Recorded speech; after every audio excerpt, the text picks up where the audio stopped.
Imagine that deep within the ocean, a lost continent truly lies, filled with magnificent temples, advanced technology and secrets dating back thousands of years.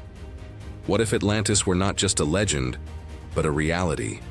What if the magnificent civilization described by Plato had not been erased from the pages of history, but had survived to the present day?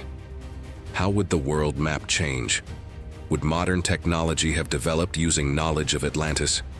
And most importantly, could the people of Atlantis be living amongst us today? Come, let's unravel history's greatest mystery and discover a world where Atlantis is real. In our world, Atlantis is merely an ancient legend. Around 360 BC, the Greek philosopher Plato spoke of Atlantis, an advanced island civilization in the Atlantic Ocean, possessing immense power. According to Plato, Atlantis existed even before Athens, had attained incredible wealth and technology, but then succumbed to hubris, incurred the wrath of the gods, and was swallowed up by the ocean in a single day and night. For thousands of years, people have been searching for Atlantis. Some claim to have found it in Santorini, others in the Caribbean, and still others in Antarctica. But no definitive evidence has ever been found. Most historians believe that Plato invented Atlantis as a philosophical allegory. But what if it really did exist?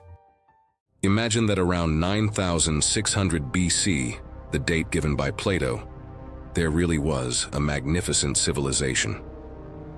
The island of Atlantis is situated in the middle of the Atlantic Ocean, perhaps near the Azores, on a vast island. A civilization tens of thousands of years old, a culture that existed even before pyramids were built or writing was invented. The great earthquake and tsunami described by Plato actually occur, but this time, Atlantis does not sink. The city is damaged, thousands of people die, but the civilization survives. The Atlanteans rebuild. Learning from the earthquake, they construct stronger, more resilient buildings. Thanks to their advanced engineering, they develop tsunami walls and seismic isolation systems. By 9000 BC, Atlantis has not only survived, but grown even stronger. And now they begin to look outwards, towards other civilizations still living in the Stone Age. Around 8000 BC, Atlantis ships began to reach every corner of the world. With advanced maritime technologies, perhaps early sailing vessels, perhaps primitive compasses, the Atlanteans reached the Mediterranean, the coasts of Africa, and even the Americas. The first encounters are shocking. Neolithic villages, people living with stone tools, suddenly find themselves face to face with strangers bearing bronze weapons, large ships, and a written language. In some regions, the Atlanteans establish colonies. Atlantis trading posts spring up in the Mediterranean, the Caribbean, and West Africa. They teach the local peoples agriculture, metalworking, and writing. But the Atlanteans chose to be teachers, not conquerors.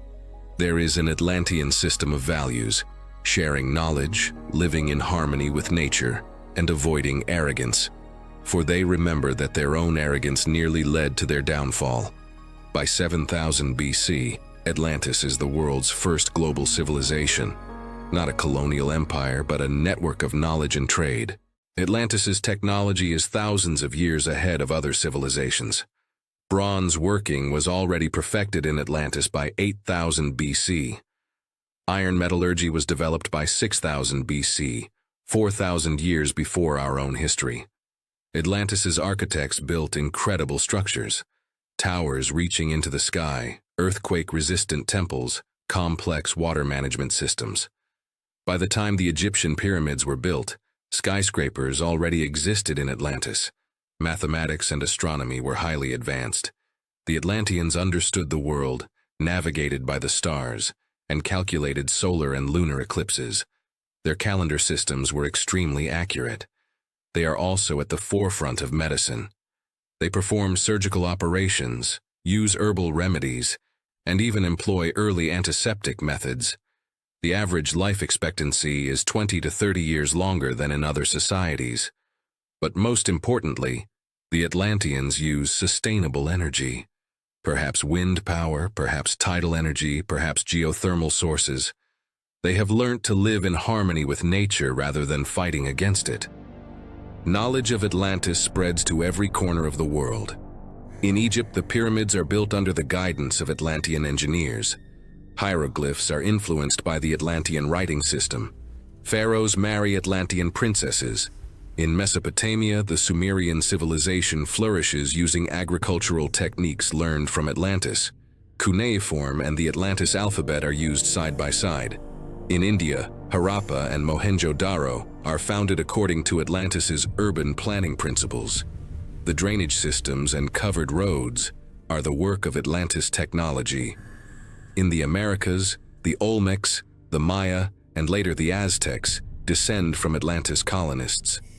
Their pyramids, calendar systems, and astronomical knowledge are part of the Atlantis legacy.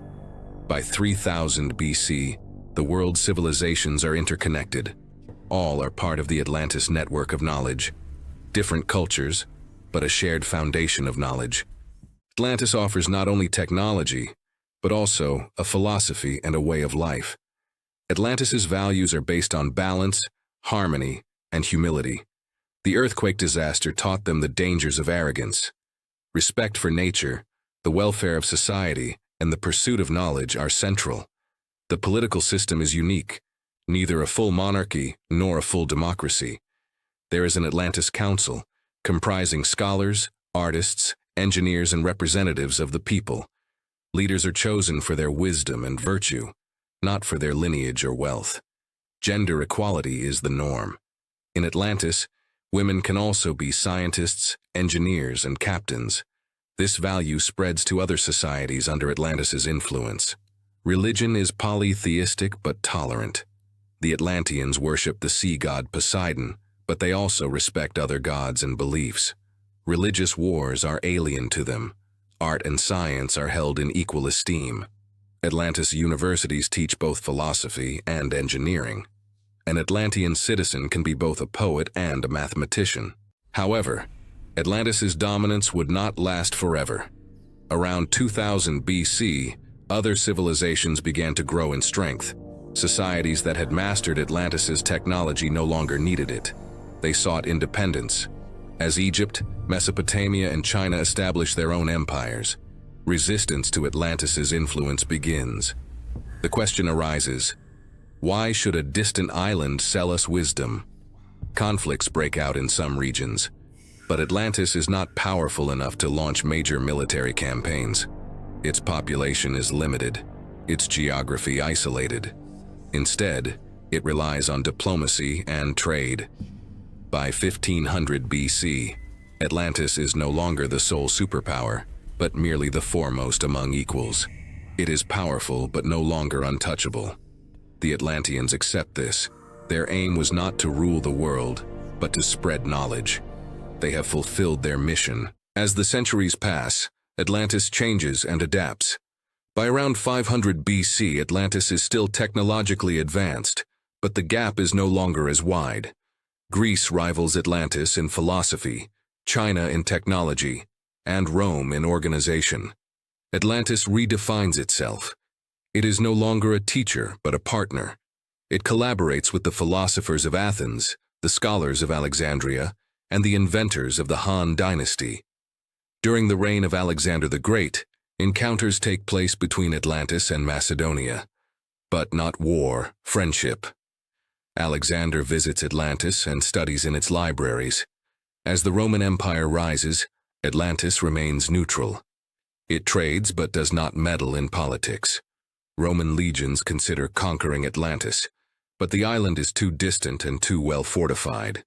By the 1st century AD, Atlantis is still independent, wealthy, and influential, but it is no longer the sole power shaping the world. Between 500 and 1000 AD, Atlantis faces a crisis. Climate change affects the island. Sea levels rise. Part of Atlantis's landmass is indeed submerged, a partial fulfillment of Plato's legend. The population declines. Young Atlanteans migrate to the outside world. Some settle in Rome, some in China, and some in the lands of the Maya. The Atlantis bloodline spreads across the globe. By the Middle Ages, Atlantis becomes a small, isolated island state. Still wealthy, still wise, but no longer a global power. A sort of Venice or Iceland, significant, but not central. During the Renaissance, Europe rediscovers the libraries of Atlantis. Ancient Atlantis texts are translated into Latin. Leonardo da Vinci and Galileo read the 1,000-year-old Atlantis engineering manual. In the 21st century, Atlantis still exists, but it is very different. Perhaps a small island nation, like Iceland or Singapore.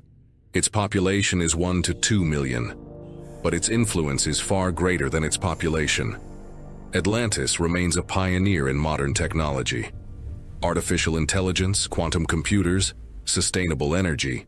Atlantis's research institutes are world leaders. Thousands of years of accumulated knowledge make Atlantis unique. Its archives contain scientific data dating back to ancient times. Its genetic memory is extraordinary, the experience of its ancestors spanning 10,000 years. Culturally, Atlantis is cosmopolitan. Scientists, artists, and thinkers from all over the world come to Atlantis, a sort of modern Athens or Florence. Politically, it is neutral.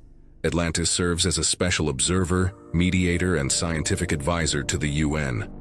It does not participate in wars, but it does help to find solutions. The world's languages are filled with Atlantis-derived words, scientific terms, technological concepts. All stem from the 10,000-year-old Atlantis language. So what do you think? If Atlantis had really existed, what would the world be like? Would humanity have progressed faster, or would the dominance of a single civilization have stifled diversity? Would Atlantis truly have been a wise teacher, or would it have succumbed to arrogance like every empire? And the most intriguing question, perhaps Atlantis really did exist, and its traces are everywhere. In the pyramids, in ancient knowledge, in mysterious structures. We just don't know how to see them? Share your thoughts in the comments. If Atlantis were real, would you want to live there? If you enjoyed this video, don't forget to like it and subscribe to our channel to watch more mysterious alternative history scenarios. Because sometimes the best stories lie on that fine line between reality and legend.